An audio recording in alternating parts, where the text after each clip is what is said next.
Yes, everybody, you know what time it is. It's your boys Jack and Dave here to provide you the final big predictions ahead of our big clash against Manchester United. The opportunity to get that trophy hunt off our back. And we go into this one, I think, relatively confident. At least Spurs fans, don't feel like maybe necessarily the underdog in this one. They feel like, this is a team that is very beatable, being Manchester United. And we're going to see what all these respective Spurs fans, the people that have been sending in these predictions all year long to us, are feeling ahead of this one. I hope to see plenty of win predictions for this one, Dave. No, look, I'm hoping so, Jack, because I feel like we are going into this final on an even kill. Yeah, we haven't been great, but they also haven't been great for large parts of this season. So, I would hope there's a lot of anticipation and excitement heading into this one. At the end of the day, it's a European final, our first chance to lift the European trophy in 41 years. And I've no doubt that the people that have sent in videos are probably pumped for this final. Yeah, and we're going to get things started off with Ricky Saxs, very celebrity inclusion here from Last Word on Spurs. We'll see what he has to say ahead of our final. Oh man, what a season it's been, and it all comes down to this. I think we can all agree that we all really, really need this trophy. I think on the back of what's been such a tricky season, it will be brilliant to see Tottenham hopefully get over the line, win this trophy, and yeah, give us a day which we can all just come together, be unified by the fact that we've gone and won the Europa League. Look, I think the game itself, lots of different feelings out there. I've been told to manifest positivity. I think, look, if we're going to be honest about it, United, we've already beaten them 3 times this season.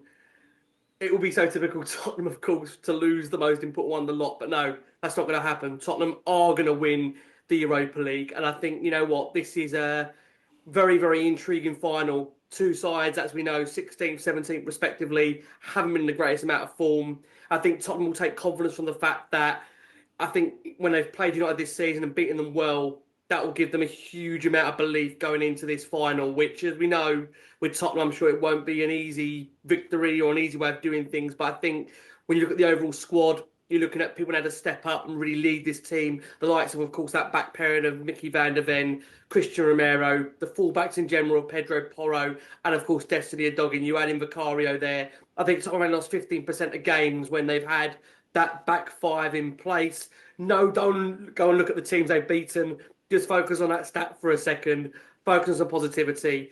And look, I think the game will be won and lost for me in that midfield battle. I think we know we lost, obviously, as we know, James Maddison, but there's an outside chance, I'm told, Lucas Bergvall might be fit to play.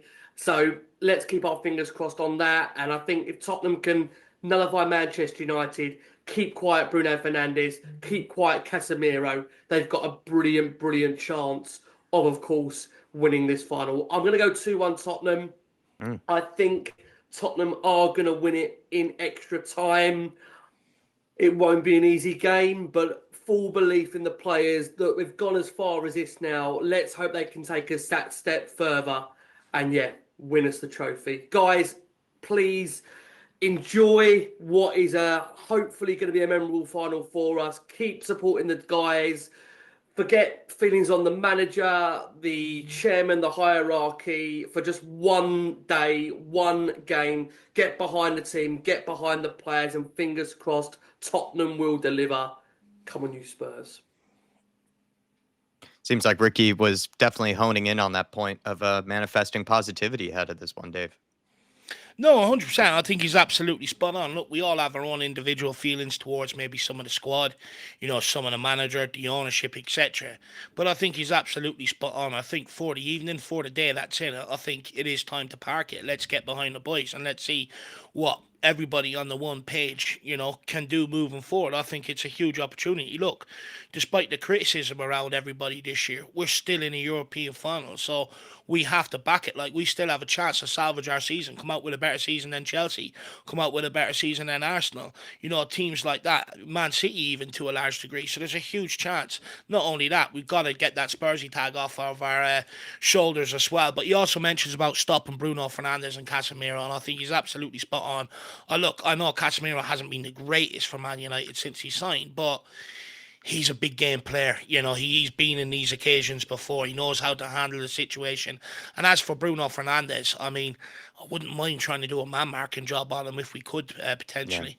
No, 100%. I think that's maybe the fear in some of those Man United players is that they probably do have some guys that have a bit more experience in winning trophies or playing on Yeah. the bigger occasions than we do. But maybe man for man, player for player, Spurs might have that slight edge, maybe apart from Bruno Fernandes. So it's what makes it a very interesting contest for sure. Thanks, Ricky, for sending that one Big in. up, Ricky. And we'll move swiftly on to now Dermatron, THFC till we die. How big will Dermatron go? Hi guys, this is Dermot, aka Dermatron from THFC till I die, and this is my matchday prediction for the Europa League Final. Tottenham Hotspur against Manchester United as Spurs look to win the UEFA Cup stroke the Europa League for the third time, matching the heroes of 72 and 84. And as Tottenham fans well know, we have a really good history when it comes to winning European trophies. The first team to win a European trophy in 1963. The first team to win 2 European trophies in 1972. We repeated that feat in 1984. And let me tell you as well, guys, that 84 side was not full of superstars. It was full of homegrown players and squad players because we lost the likes of Glenn Hoddle, Steve Perriman, but the might of Graham Roberts led us that day. Ozzy Ardiles missing the goal from 5 yards out on that way to winning that trophy that night, and Tony Parks, of course, saving the penalties. And I had the same feeling on this journey as I did back then, and I've been saying it since Frankfurt. Spurs are going to win this Europa League. I'm sticking by that. I'm going to stick by my man Johnson. He will start as well. I know he's not everyone's cup of tea. I know he's not everyone, but I have a sneaky feeling he may end up getting the winner. And then you will all be bowing down and apologising to the Dermatron for sticking by Johnson. All right, I will grant you. I've been a little bit angry with him during the season, but genuinely I have stuck by him. But look, I'm going for a 3-0 win. I think we're going to batter them. I think that is tonight. Wednesday night's our night. I really do. I just got this feeling that we can win this trophy, and what it will mean for us as a club, it will mean so much for us as a club. It will mean so much for us as a fan base. Will it save Ange's job? Probably not. If you're going to look at that, it won't. But for him to go out as a European winner, I think that says something. But look, guys, I'm just so looking forward. I am nervous but excited at the same time. But come on, you Spurs. In Big Andrew trust, he will take us to glory, and it will Tottenham all the way. Glory, glory, Tottenham Hotspur. That is what we will be singing on Wednesday night. Big Tron has gone for a 3-0. I think we all expected something of that margin, but I couldn't even tell if he wanted Spurs to win the trophy more, if he wanted Brennan Johnson to prove people wrong more. He had a little 30, 40 seconds there to talk about his man, Brennan. And, I mean, Dave, take it away. He thinks Brennan's going to be our hero on Wednesday night. Yeah, look, I think it's a shoo-in that Brennan Johnson will start. At the end of the day, he's the club's top scorer across multiple competitions, so I think you expect him to start. Look, also, if he does end up producing in the final, I mean, then that shuts people up like me. You know, I won't speak about him again until next season, until he proves otherwise, you know. But at the end of the day, look, I think a lot of the criticism around Johnson this year has been justified. You know, yes, he arrives in at the right place at the right time and, you know, puts the ball home, but it's all the rest of the game that really he lacks. And, you know, coming into a big game in a final, you need to be able to demonstrate multiple assets to your game. You're not just going to survive off one asset. You know, that's a bang average player. And I've always said, if Brennan Johnson wants to survive at the elite level and have a longevity in his career, he needs to add more to his game, and I stand by that. Well, even more importantly in this final, right? It's about working hard and it's about sacrificing for your teammates. It's about making sure that everybody is mucking in for each other. And then I'd definitely say that Brennan Johnson in times past has not necessarily been that guy that you would think of Mm. to sort of track back, help out as fullback, get stuck in, be able to put a foot into a challenge, bring somebody down if need be. Just kind of seems like a guy that, seems to be above it, or it's just not really his game, I guess, to sort of Yeah. work hard for his teammates on a consistent basis for 90 minutes, game in, game out. But it's a final. You never know. Sometimes guys really do just turn into a completely different person for these finals. So we'll see what the Brennan can pull up. But I was very, very surprised to see Dermatron give about 30, 40 seconds there to his man Brennan when you thought, it'd just be about glory, glory, Tottenham Hotspur. But let's move on now to the likes of Kate and Jimbo from the Kate and Jimbo channel. Looks like Jimbo's got a nice pony shirt on. Lovely to see. He's going with the retro gear ahead of this one, trying to manifest that glory that Dermatron was talking about. Big up, Dave and Jack. It's Kate and Jimbo from Kate and Jimbo. and we're giving our prediction for the big one, the Europa League Final on Wednesday. The nerves are building, Jimbo. How are you feeling? No nerves. We're going to smash them. Obviously, I was super confident, but losing Bergvall, Kulu, Madders, it just feels all a little bit like 2019 and the whole Sonny, should he play? A bit like Kane, should he play? This is meant to be like a pump up. No, it isn't. This is meant to be a prediction, so Yeah, I'm but being it's realistic. It's still meant to be getting the Spurs fans going, and you're going, No, I'm just saying it all just feel a little bit reminiscent of 2019 with the whole Kane Moore thing.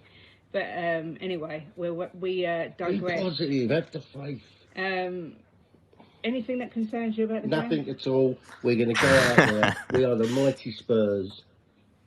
I've seen European glory, and I'm going to see it again. That was on my bucket list to see it again before I pop off to the next Worlds. And this is the week.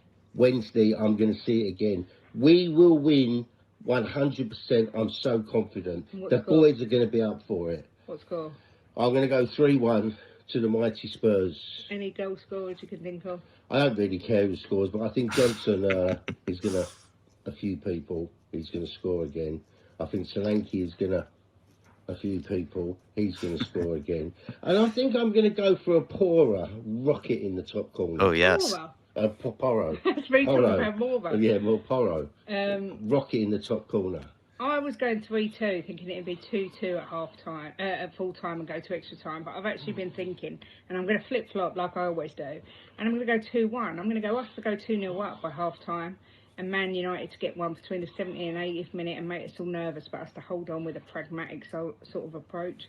And my goals are going to come from Solanke, and I'm going to go for a Poro banger as well. But who cares what the score is? We've just got to win it. And as always, guys, no. Quick. We will win it because we are the mighty Spurs. And as always, come on, you Spurs! A big conversation from Kate there. What she wanted to get started off with was the whole Kane, Mora, Sonny. This is the thing, though. Like, at one point, I did think maybe the Sonny, whoever he might be displacing, conversation could come up. But at this point, Spurs are so threadbare in the midfield and are actually, have more depth in the attack that you wonder if Sonny's really even going to be knocking anybody out that's like actually that deserving. Like Odebear, I love Odebear, but I think he's been doing his best Brennan Johnson impersonation in recent games, and the fact that he's not really doing a whole lot for the most part. And then you also look at the likes of Richarlison, who I just think has to start. I think it would be a huge, huge surprise if Ange Postecoglou doesn't start him. So in that case, I'm not really too sure like who Sonny is actually really displacing. So the whole Kane Mora thing, Sonny, like who is Sonny really displacing, I guess is my argument. No, 100%. Look, I understand maybe the link to it around how fit are they actually heading into the final. Like, Son has only had that game against Aston Villa heading into the final. Kane went in there unfit as well. And many people sort of link the final down to Kane not being fit, etc., which maybe to a certain extent, but look, at the end of the day, we didn't have a player that has stepped up and scored a hat-trick in a semi-final to bang us here to the Europa League final.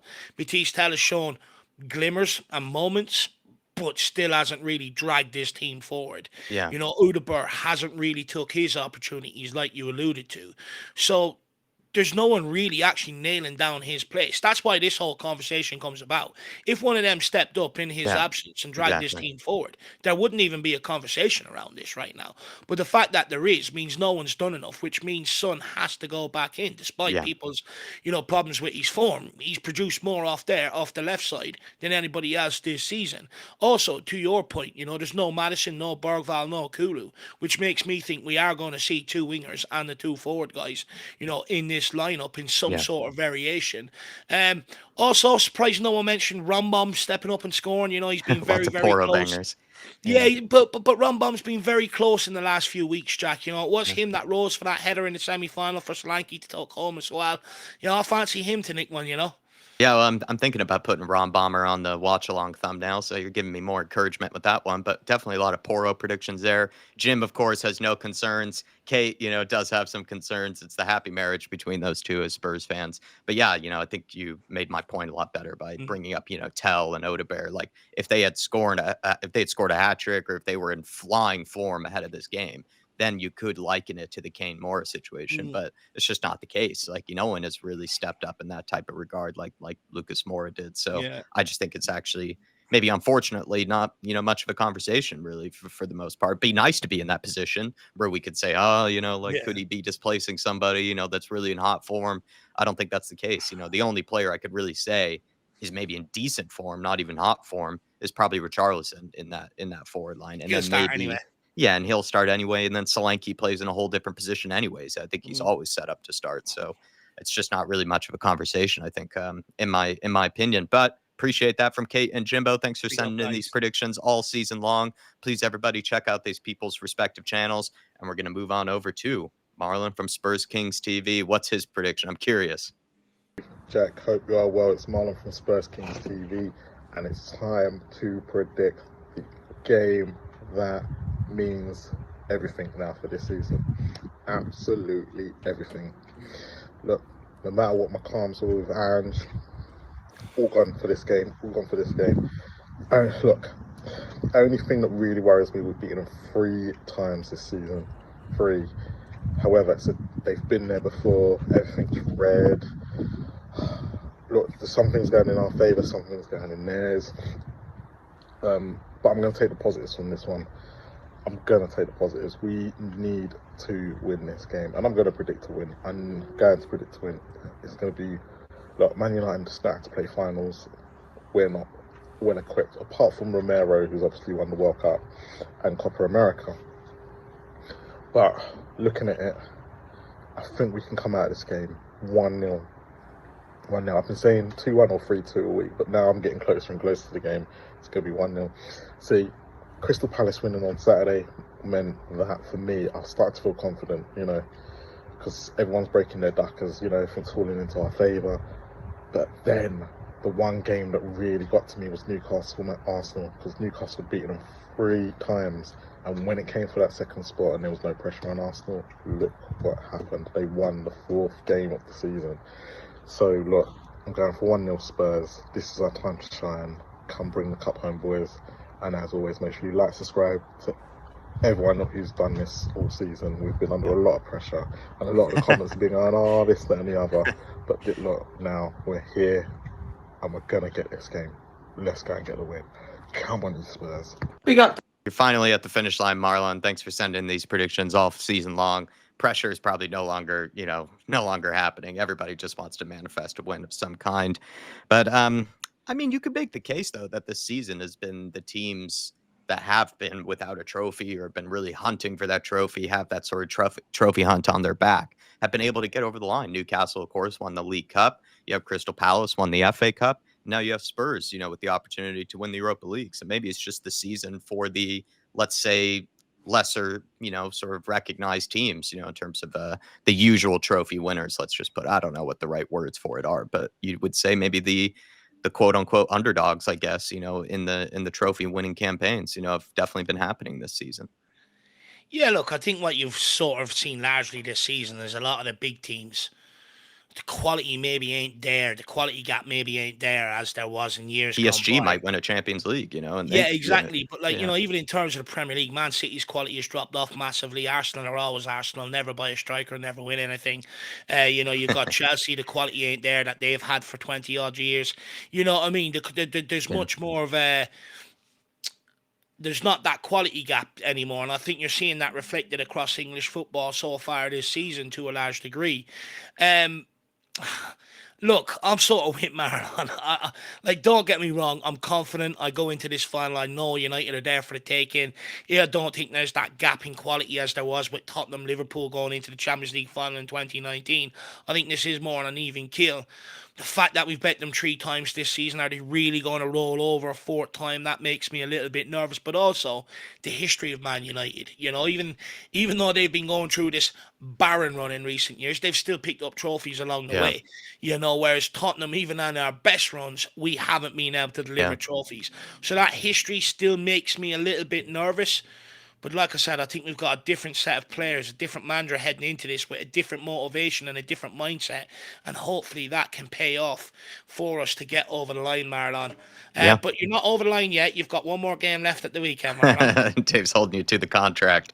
But I mean, you probably, if you're playing anybody in a final, you would like to, I guess, hope that maybe you beat that team 3 times, before. You wouldn't want to know that you've lost to them 3 times. So you wouldn't want to be, I guess, in the Man United fans scenario. But you are right that, no matter how bad their seasons have been, no matter how dramatic the seasons have been for them, they found a way to pick up trophies along the way, which does definitely give me some nerves for sure.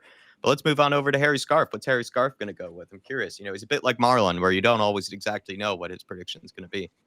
David Jack, massive game this. Need us anymore. I mean, Europa League final, says for itself. It's huge. I think this means more to us than Manchester United. I don't think there's any clear favourite going into the game. If there was, you had to choose a favourite, it would probably be Manchester United in terms of been there, kind of done it in terms of in recent years with major trophies. Even when they struggled, they've got over the line. But we still have rich European history, which is very easy to forget. Big talking point, I think, in this game is the lineup. How do we approach it? And the back five, including the goalkeeper, does pick itself, but midfield very open. If Sar's okay, for me, it has to be Sar, Bentancur and Basuma. I think you could make a case for Porro being in that 10, but the front three, that's where things get really tasty. Again, if everyone's fit, for me, it probably should be Solanke. I'm 50-50 with Son, but let's say Solanke, Tel and Odebear. But I find that really tough. I mean, Son, you can see how much this does mean to him, but over the course of the season hasn't been consistent enough for me to warrant the start. Feels very similar to Harry Kane 2019 Champions League final, where I do think it was a mistake to start him. Looking back, the monumental swing between winning this game and losing, winning the final, not winning the final is huge. It cannot be underestimated. This is a huge game. I've been thinking about it a lot. I back my team Spurs. I think we need extra time, but I think we blow United away in extra time. I think United will go a bit leggy, Casemiro and that as the game goes on. I'm going 3-1 Spurs, up the Spurs. Big 3-1 prediction. Love that from Harry. He seemed to leave out Richarlison. Someone in the live chat yesterday, Dave, said I was crazy for just assuming that Richarlison should start. I mean, do you think it is like a guarantee that he will start? I just think he has to, but maybe people like Harry and maybe some few others would think I'm kind of a little bit ridiculous to just assume that he has to start. I think that the fact that Richarlison didn't start against Aston Villa probably alludes to that he is going to find himself in this lineup. But you know what, Jack? I'd actually argue I think Richarlison's played himself into the lineup, to be Me quite too. honest with you. Yeah. Since he's returned from injuries, he's scored a couple of goals, provided a couple of goals. And not only that, he works his socks off, he presses hard, he creates opportunities. For me, I'd argue, I think he has played his way into the lineup. But if he is going to start, because, look, we can have these discussions around Son.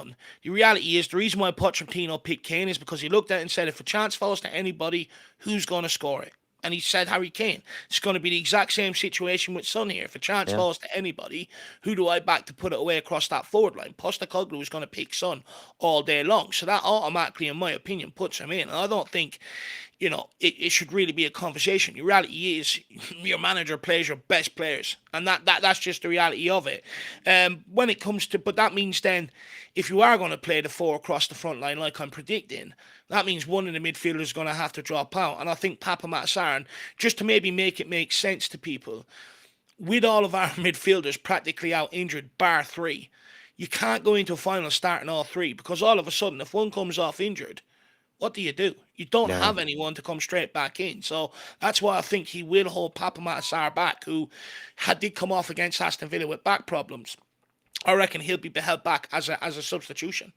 Yeah, no, I personally, I agree with you. I think Richarlison has played himself into the team. Like, compare his performances with Matisse Tell. And again, I like Matisse Tell, but I'd say Richarlison has definitely shown that bit more. And also when it comes to a final, personally, I think it is more about working hard. It is, about having guys that will graft, for each other, that will get stuck in for each other, that will help each other out. Richarlison is the absolute ethos of that. Solanke is the ethos of that. I think those two together actually, are kind of the big clunky men up top that I think have also kind of worked well, for whatever reason. It seems to have helped us out. Anytime that we need to go long, you have a good chance of winning it with those two up top. I think it's worked for us. I don't see why you would break that apart. I think you can still, though, with that in mind, find a way to embed Sonny into the team as well without having to drop someone like Richarlison. But that's just me. Big up to Harry Scarf. Please, everybody, check out his channel. And as we do, end things off with the box office, the entertainer, my worst nightmare. Ladies and gentlemen, boys and girls, this is your boy, Mr. Box Office from Mr. Box Office TV, back with another prediction review today for the Europa League Final against Manchester United on Wednesday night under the lights in Bilbao. And my prediction is Tottenham winning 2-1. The reason for this, you shouldn't be surprised. I told you we're winning this competition after we got through against Frankfurt. And with Ange, because he's leaving at the end of the season, I don't see any other result. Man United have got mistakes in them individually. We have. It would be an absolutely terrible game to watch, not for the neutrals, but somehow and some way, Ange is going to be, at the end of this game, the most successful manager of the last 2 decades. Let that sink in, Tottenham fans. And I'll be in the mud. Then I'll be on my holidays. And that's all I'm going to say, and that's it. Coming from your boy, Mr. Box Office, the main event, the professor of truth and entertainment, the ratings killer, the people's champion, and everyone's guilty pleasure. And if you don't know, get to know. Weren't expecting that, weren't you? Well, I think he did tell us ahead of time that he was going to predict a final win, because I think he also said they were going to win it despite, Ange. But maybe if you feel like you're going to be in the mud after this, Alex, but then you're going to go on holidays, maybe you go to a nice little spa and then actually put yourself in a little mud bath, be able to do 2-for-1 deal on that situation. But Dave, anything to say to Alex, Mr. Box Office, my worst nightmare? Look, first of all, Alex knows that I love him. Despite that he winds me up sometimes, I do love him.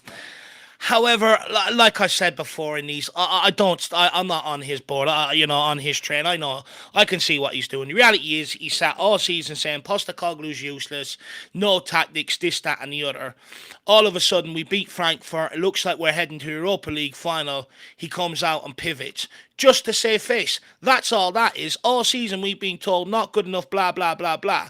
And then when it looks like we're about to get to a final, all of a sudden comes out, we're going to win the trophy. I'm not buying it. I've had to sit here all season listening to Alex get on to me about how bad we are, how useless we are, how deluded I am, etc., etc. Now for when we turn up in a final, for him to go, we're going to win the final, etc., etc. I'm not having it, not listening to it. I know exactly what Alex is doing. He's just pivoting, to save a bit of face.